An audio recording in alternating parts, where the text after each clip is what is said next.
Pedagocharlas, explorando la pedagogía social y sus desafíos.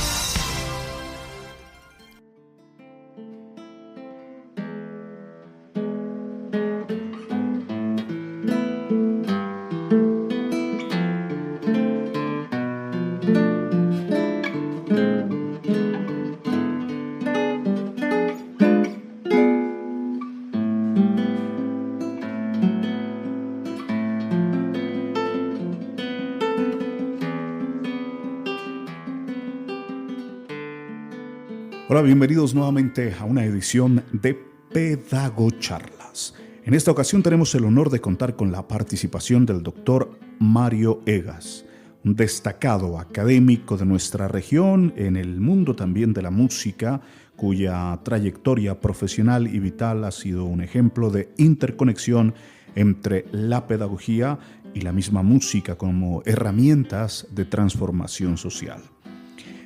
En este diálogo vamos a conocer la visión del doctor Mario sobre cómo la pedagogía puede trascender sus límites convencionales para convertirse en un campo dinámico de construcción de conocimiento, donde lo interdisciplinario y lo transdisciplinario juegan un papel crucial.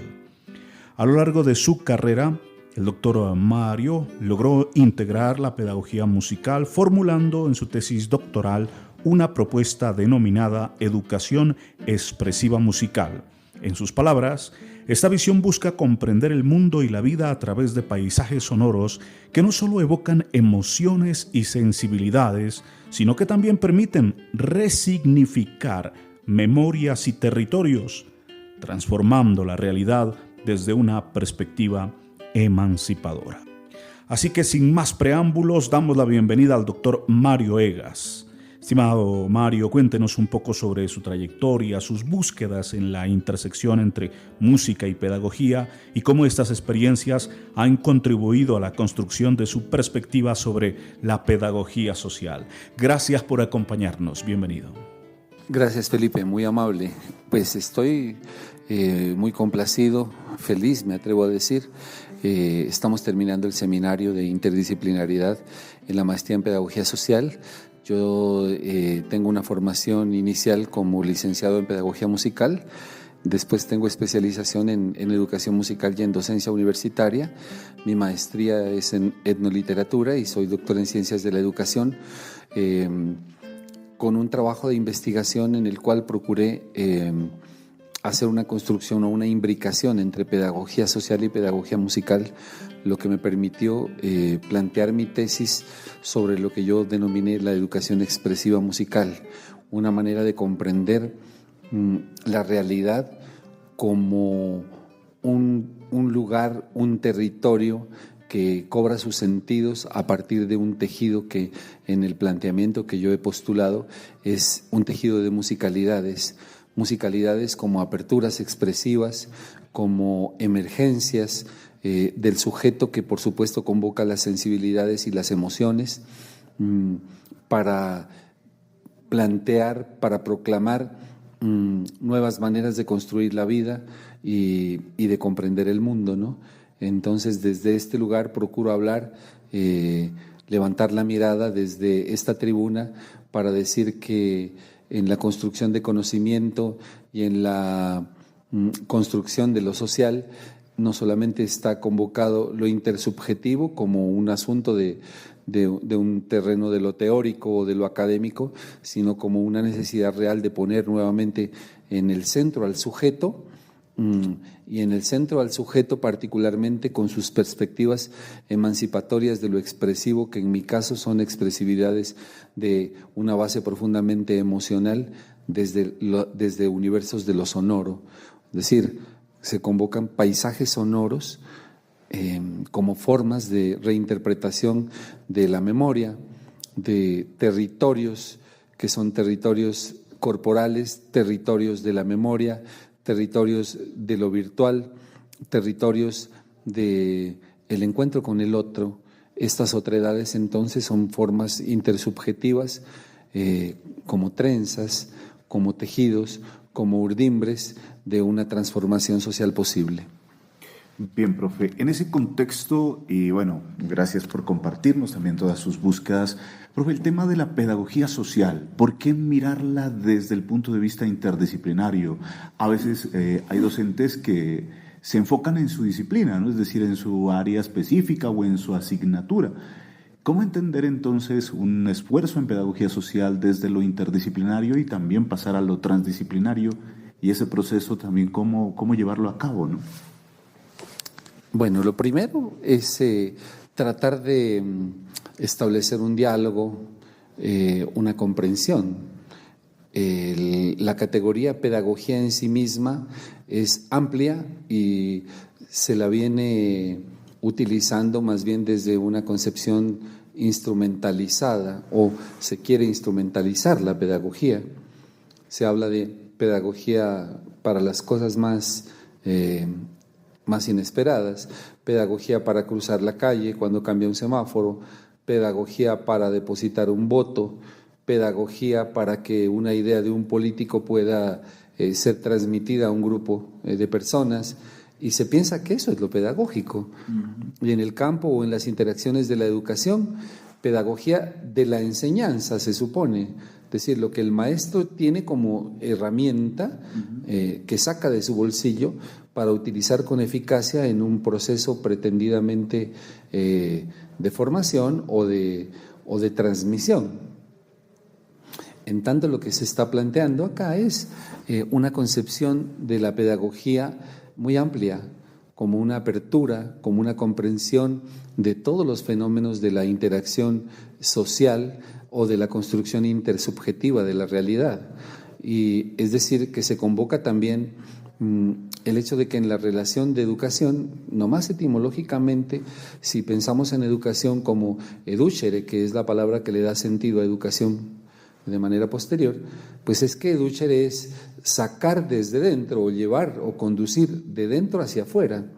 Es decir, hay un sentido expresivo en educar. Y expresivo quiere decir la emergencia o la expansión de sensibilidades, emocionalidades o voces que tratan de explicar el mundo de otras formas. Entonces, si educar es expandir, educar es liberar, educar es desatar, educar es permitir que el otro sea, no enseñar como si se llevara una acción instrumental desde fuera, de un maestro que quiere domeñar, de un maestro que quiere instruir, de un maestro que quiere una formaleta de la acción. Es decir, no lo pedagógico como una acción disciplinaria de incidencia sobre el otro, sino como una experiencia de liberación, de dejar ser, de dejar ser. Eso ya tiene un sentido profundo. Y si pensamos en el contexto latinoamericano, en todas sus luchas históricas y en toda la necesidad de convocar su conciencia histórica de todo lo que ha sido su trasiego histórico de las tensiones sociales y esa añoranza de transformación de las condiciones de vida, conduciéndolas hacia un lugar de la dignidad humana, me parece que tiene mucho sentido pensar en lo pedagógico como una concepción amplia de ese anhelo por desatar esas colonialidades que están en los espacios territorializados, que puede ser el territorio de lo corporal o incluso el territorio de lo virtual, cuando se maneja para ejercer dominios o formas de empoderamiento sobre los grupos sociales. Entonces, en este caso, lo pedagógico deja de ser un instrumento para convertirse en una apertura amplia que está propuesta para que el sujeto esté en el centro de todo el fenómeno y para que desde él haya una posibilidad emancipatoria o liberadora que va hacia la transformación de las condiciones dignas de la vida de las personas. Entonces, transforma por completo el sentido epistémico de lo pedagógico y luego, si hablamos de lo pedagógico en el espacio de lo social, pedagogía social entonces no es ni sociología ni pedagogía vista de manera instrumental, sino es un nuevo campo de conocimiento en donde la acción o la interacción del educador social o del maestro o del animador sociocultural tiene otras formas experienciales que constituyen su hacer en una nueva estética de lo cotidiano. Entonces, esa nueva epistémica de la pedagogía social es el reto, es la comprensión que necesitamos y que convocamos, y que no se puede dar de otra forma que no sea interdisciplinar, casi que transdisciplinar, si pensamos que esto puede ser un impulso rizomático desde el cual tratamos de entender la vida, o como cuando decimos es que la vida puede ser vista en formas discursivas, creativas y expresivas de las artes, y todas las artes añoran ser música. Es decir, que hay unas formas expansivas de musicalidades que van desde las sensibilidades y emocionalidades subjetivas para ir hacia tejidos intersubjetivos de transformación social, o sea, convocando lo emocional y lo sensible.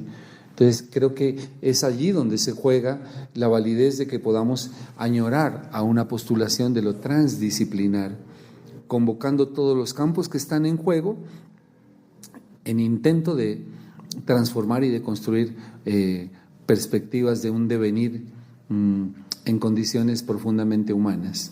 Bien, sigamos en ese ambiente social, mi estimado Mario, y pienso yo que una de las situaciones que a veces se puede tener en una tensión en la dinámica de la aplicación de la pedagogía social es caer en el intervencionismo y no en procesos que realmente lleven a transformación. ¿Cómo prevenir que la pedagogía social no se convierta en utilitarista en un momento dado, ¿no? Sino más bien que se vaya alcanzando unos matices más amplios de transformación?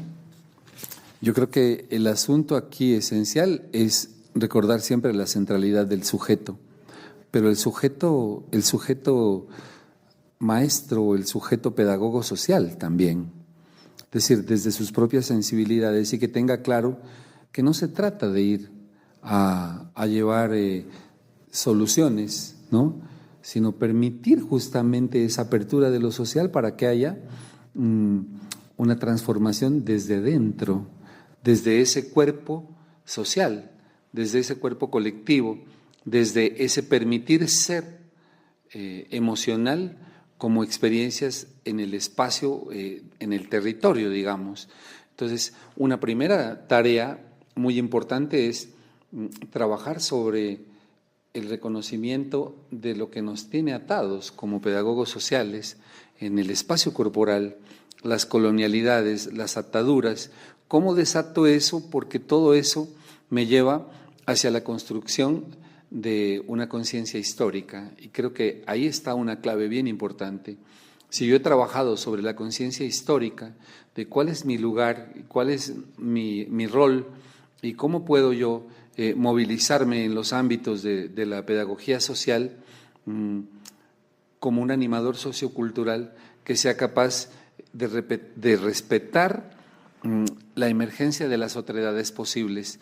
Si yo no pierdo la centralidad de esa conciencia, creo que estamos salvados con la idea de que pedagogía social solamente pueda ser entendida como un desempeño en el campo de lo social, como si fueran las acciones de funcionarios en distintos campos, ¿no?, de un hacer para atender a los mayores, de un hacer para llenar planillas de atención que permitan la inscripción de los niños, de un hacer para buscar maneras de interactuar con los excluidos.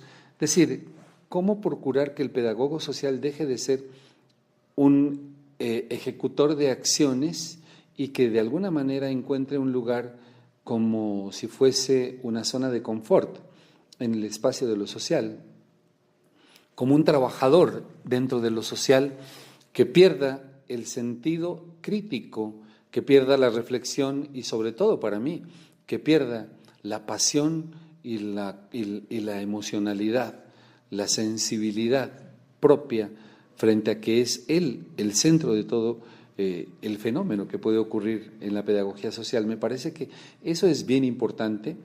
Yo lo enfatizo porque creo que entonces la pedagogía social de esa manera puede dejar de ser simplemente un intento intervencionista.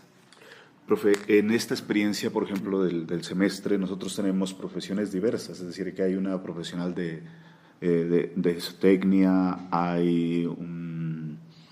hay también personas que son licenciados naturalmente, psicólogos, como Josep, que es amante del teatro y propicia esos espacios, en el caso mío como comunicador. Mire que la pedagogía social convoca diferentes disciplinas, pero no es una pedagogía mirada desde el enfoque tradicional occidental. Pienso que ahí hay una diferencia y que sería muy importante hacer la claridad para quienes tienen la inquietud de estudiar en la maestría. ¿Por qué no le aclaramos a las personas cómo se está mirando la formación en esta maestría? Bueno, no cabe duda que esta es una maestría maravillosa, que de todas maneras es un espacio de construcción académica, de construcción humana, de desarrollo hacia el futuro, que deviene cada vez más potente y más interesante, apasionante. Quiero decir, no es un lugar terminado, no es un lugar concluido. O sea, estoy aludiendo al hecho de que la pedagogía social tiene un origen en Europa, ¿no?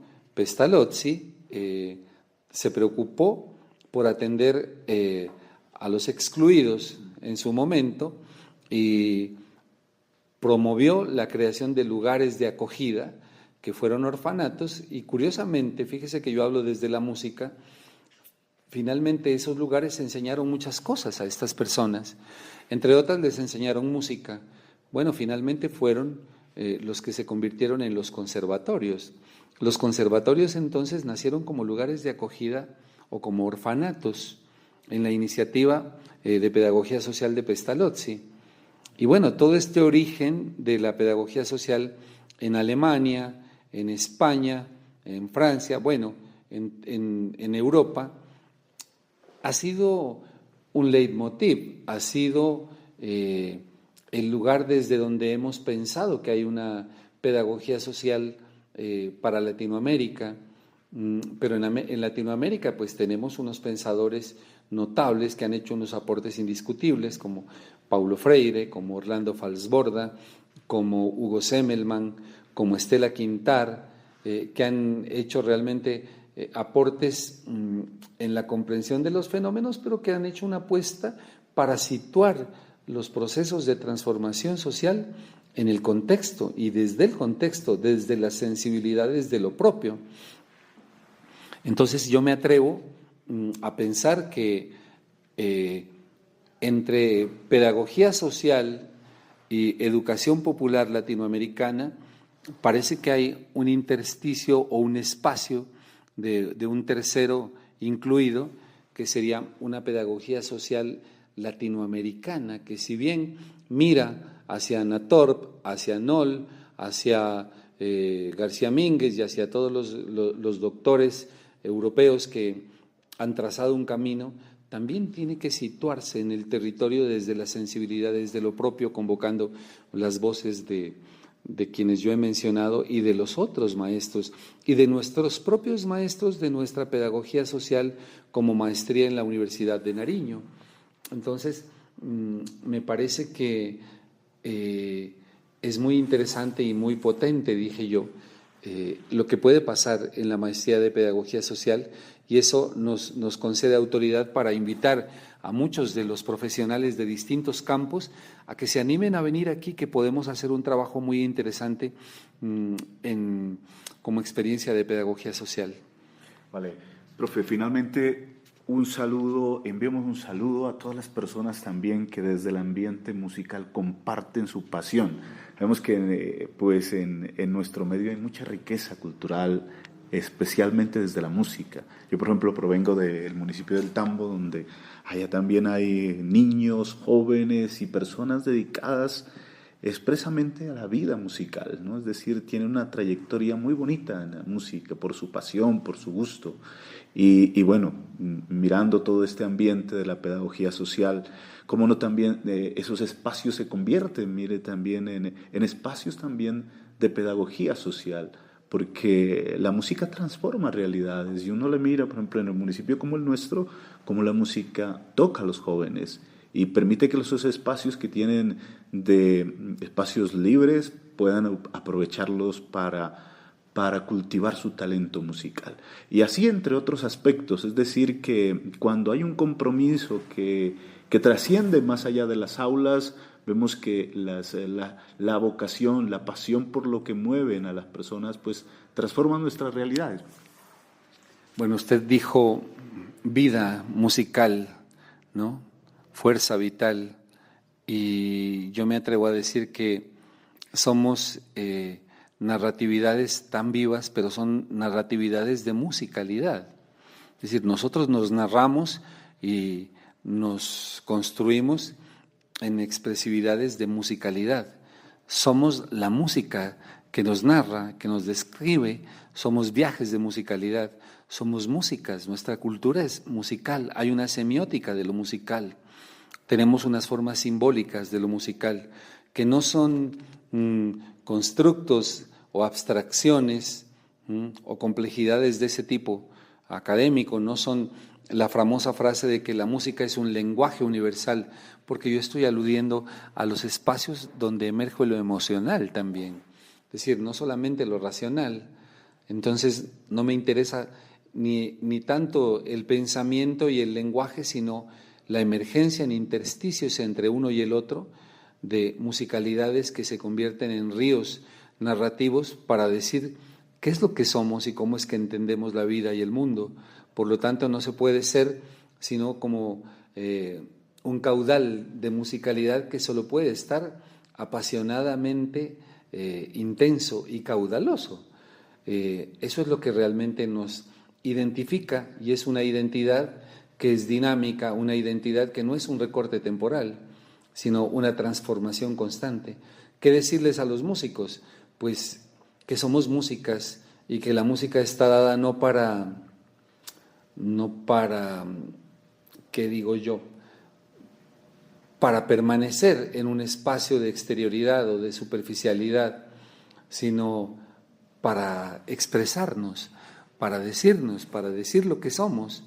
Y eso es un asunto pasional, una fuerza de transformación. Entonces, ¿qué decir, no? Que los invito a que nos sigamos encontrando como formas expresivas de musicalidad.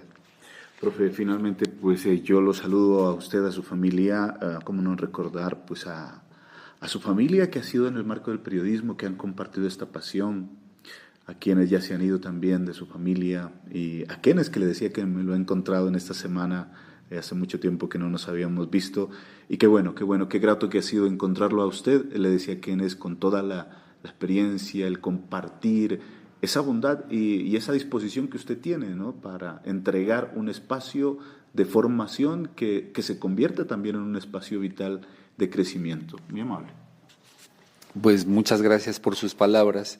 Además que yo estaba hablando de formas de memoria y usted me hace acordar de que cuando yo era chiquito, lo que me despertaba en la casa era la máquina de escribir de mi papá en la sala, una máquina Olivetti grande, ¿no?, y el ritmo de las teclas golpeando, ese era mi despertador.